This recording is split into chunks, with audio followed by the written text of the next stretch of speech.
When we last saw the Crimson Tide, they were walking off the field with a win in the Iron Bowl and closing out a 2-loss regular season. But are the Tide among the 4 best in the country?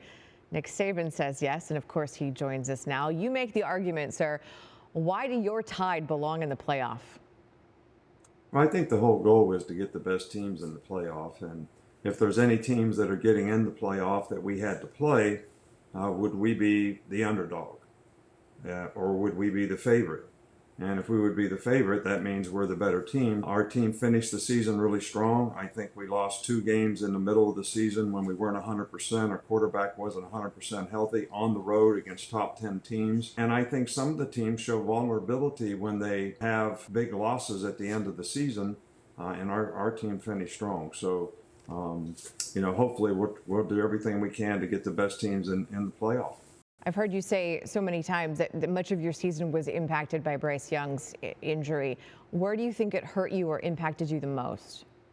Well, I think Bryce showed great resiliency to play the way he did. But the big thing is he missed 1 game, which we're able to win. And he also could not practice for over a month after he missed that game.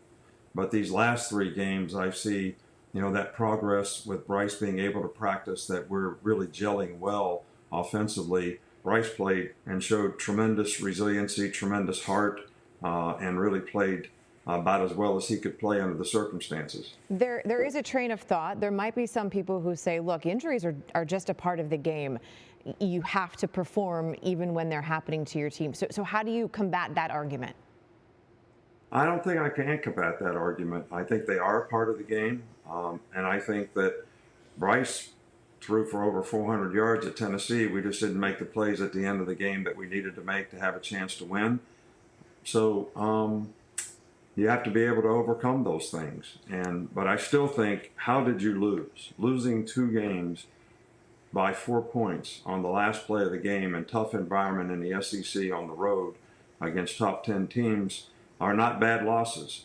But you can have bad losses, and some people have had bad losses. And just because they're a 1-loss team versus a 2-loss team, I don't get that. They show their vulnerability as a team when you have a bad loss, and I think that should be taken into consideration. One of your arguments has been that we played well down the stretch. Part of that stretch did include the game against Austin Peay. They finished 7-4, second in the Atlantic Sun. So what is your strength of schedule, quality win argument in that area? Well, we beat Ole Miss on the road, and when we played them, they were number 9, so they were a top 10 team. Auburn's got a pretty good team. I think people don't understand the quality and the depth of the SEC competition and the grind that you have to go through week in and week out. So I just got a lot of confidence in our team. I love our team. I think our team had some difficult circumstances in the middle of the season that was probably created a little bit by Bryce's injury, how that impacted our offensive team. And I think how teams are playing presently really should be taken into consideration. So who is your top 4? You're making the list right now. Who gets in? I'm not going to speculate. I don't want to answer hypothetical questions. I think that's up to the committee. I just want to make an argument for our team because I think we have one of the top 4 teams in the country. Nick Saban, we appreciate the time. We'll talk to you more tomorrow.